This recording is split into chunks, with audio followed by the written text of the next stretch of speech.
بھی ہے. جی مفتی یاسر ندیم الواجدی صاحب، اوور ٹو یو. جزاکم اللہ خیرن، بارک اللہ فیکم. مجھے دو باتیں کرنی ہیں. پہلی بات تو آج کی اسٹریم یعنی آج کے موضوع کے تعلق سے ہے، اور دوسری بات اس گرینڈ اسٹریم کے تعلق سے ہے کہ اس کا کیا مقصد ہے. تو پہلی بات پہلے کرتا ہوں آج کے موضوع کے تعلق سے کہ ہم کیوں اسلام چھوڑیں، ہم کیوں اپنا دین چھوڑیں، ہم سے کیوں مطالبہ کیا جاتا ہے کہ ہم اپنی تہذیب چھوڑیں، اور اس کی وجہ سے اسلاموفوبیا پوری دنیا کے اندر پھیلایا جا رہا ہے. یہ چیز ایسی ہے کہ قرآن کریم میں اللہ تعالیٰ نے اس کی طرف اشارہ فرمایا ہے. سورہ علق کی جو ابتدائی 5 آیتیں ہیں، یہ قرآن کریم کی اولین وحی ہے. پہلی مرتبہ جو وحی رسول اکرم صلی اللہ علیہ وسلم پر نازل ہوئی ہے، اس میں ابتدا کی 5 آیتیں سورہ علق کی ہیں. لیکن اس کے بعد کا جو حصہ ہے، اس میں اللہ تعالیٰ فرماتا ہے 6 آیت میں، کلا ان الانسان لیطغی، کہ بہت سے انسان ایسے ہیں کہ جو طاغی یعنی بغاوت پسند ہیں، جو خدا کے خلاف بغاوت کرتے ہیں، جو انگریزی میں اس کو کہتے ہیں ٹرانسگریشن. اور اس کے بعد اللہ تعالیٰ نے اس کی وجہ بیان کی ہے کہ وہ باغی اور ٹرانسگریسرز کیوں ہیں.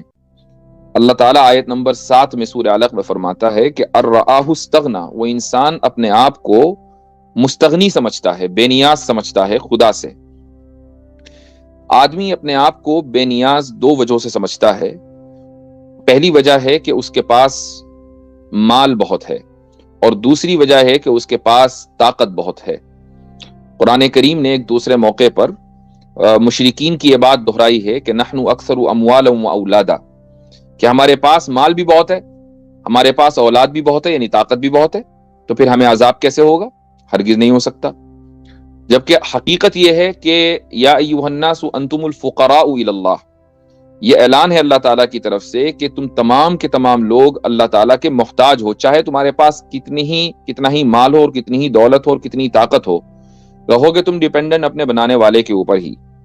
اب آگے جو اللہ تعالیٰ فرماتا ہے سورہ علق میں، وہ دراصل غور کرنے کی بات ہے کہ اللہ نے اس بغاوت کی جو سبب ہے وہ یہ بیان کیا کہ ایک آدمی اپنے آپ کو مستغنی بے نیاز سمجھتا ہے مال اور طاقت کی بنیاد پر.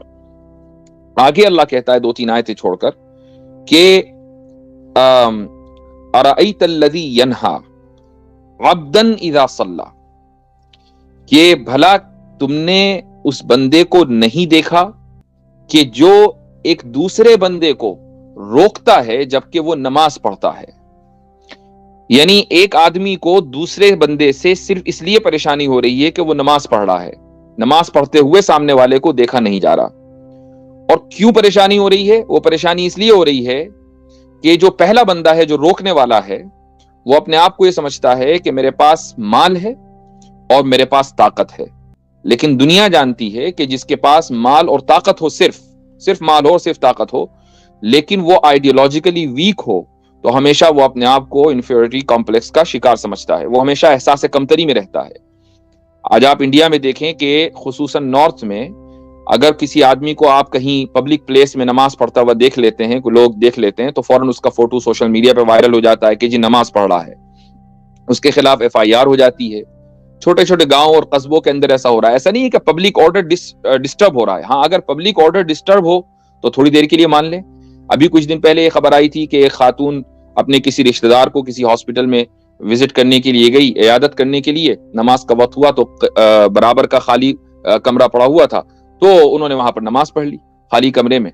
لیکن ان کی ویڈیو بنا لی گئی اور اس کے بعد FIR ان کے اوپر لانچ کر دی گئی. یہ کیا ہے؟ قرآن کریم اس کو پہلے ہی کہہ چکا کہ ارأیت الذی ینہا عبدا اذا صلی. لیکن قرآن کی جو اتھارٹیٹیو ٹون ہے، یہ بھی دراصل اس کے ایک اعجازات میں سے ایک اعجاز ہے. آگے اللہ تعالیٰ فرماتا ہے کہ یہ مت بھولنا کہ اللہ دیکھ رہا ہے، الم یعلم بان اللہ یرا. اور اس کے بعد آگے اللہ تعالیٰ فرماتا ہے کہ اگر یہ اپنے پورے گینگ کو بلا لیں تو تم ان کو کہو اے محمد صلی اللہ علیہ وسلم کہ بلا کے لے آئیں. فلیدعوا نادیہ، اپنے پورے گینگ کو بلا کے لے آئیں. اللہ کا کچھ نہیں بگاڑ سکتے. آئیڈیالوجی جو حق ہوتی ہے ہمیشہ وہی آگے چل کر کامیاب ہوتی ہے. مال اور دولت کی بنیاد پر وقتی طور پر دشمن اور نمرود، فرعون ابو جہل، یہ لوگ یہ سمجھتے ہیں، حامان، شداد، قارون، یہ سمجھتے ہیں کہ ہم اپنے مال اور دولت کی بنیاد پر وقتی طور پر شاید اس آئیڈیالوجی کو دبا لیں گے، لیکن حق، الاسلام یعلو ولا یعلی علیہ، اسلام یعنی حق، یہ بلند ہوگا، اس کے اوپر کوئی دوسری چیز غالب نہیں آ سکے گی۔ یہ اللہ تعالیٰ کا اعلان ہے۔ حضرت آدم علیہ الصلوۃ والسلام سے لے کر آج تک پوری دنیا کے اندر یہی صورتحال رہی ہے۔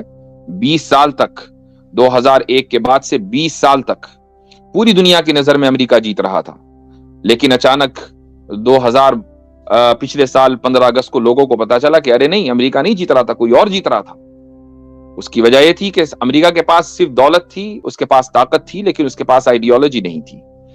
تو لوگوں کو یہ سمجھنا چاہیے کہ اسلامو فوبیا پھیلا کر، طاقت اور مال کا سہارا لے کر وہ کسی حق کو یا کسی یعنی اللہ تعالیٰ کے سچے پیغام کو وہ دبا نہیں سکیں گے۔ خالق کا جو بھیجا ہوا پیغام ہوتا ہے وہ انسان کا بنایا ہوا نظام نہیں ہوتا کہ اس کے اندر انکنسسٹنسیز ہوں، وہ اللہ تعالیٰ کا بنایا ہوا ایسا محکم نظام ہے کہ اس کو غالب آنا ہی آنا ہے، آج نہیں آئے گا کل آئے گا۔ تو یہ تو آج کے موضوع سے متعلق ہے کہ دنیا میں جو اسلاموفوبیا پھیل رہا ہے اور مسلمانوں سے یہ مطالبہ کیا جا رہا ہے کہ وہ اپنے مذہب یا اپنی تہذیب کو چھوڑیں، تو لوگوں کو یہ سمجھ لینا چاہیے کہ مسلمان جو اسلاموفوبیا کا شکار ہوتے ہیں، ہو سکتا ہے کہ انڈیویجولی وہ ہوں، لیکن اس وجہ سے اسلام کو ان سے چھڑایا نہیں جا سکتا۔ اب اگر اس بنیاد پر آپ ہمیں یہ تانا دیں کہ ہم کٹر ہیں، تو ہمیں فخر ہے کہ ہم کٹر ہیں، اس لیے کہ کٹر ہونے کا حق بھی ہمیں ہے، کیونکہ جس قوم کے پاس حق ہوتا ہے اگر اس حق کا کے اوپر وہ فخر نہ کرے اور اس حق کا وہ اعتراف نہ کرے اور اس حق کو چھوڑ دے، تو ظاہر ہے کہ پھر وہ قوم منافق ہے۔ مسلمان منافق نہیں ہوتا ہے، اس کو پتا ہے کہ قرآن کریم اللہ تعالیٰ کا سچا پیغام اس کے پاس ہے، لہٰذا وہ کٹرتا کے ساتھ، اسی سختی کے ساتھ اس اسلام کے اوپر چلنے کو ہی اپنی کامیابی سمجھتی ہے۔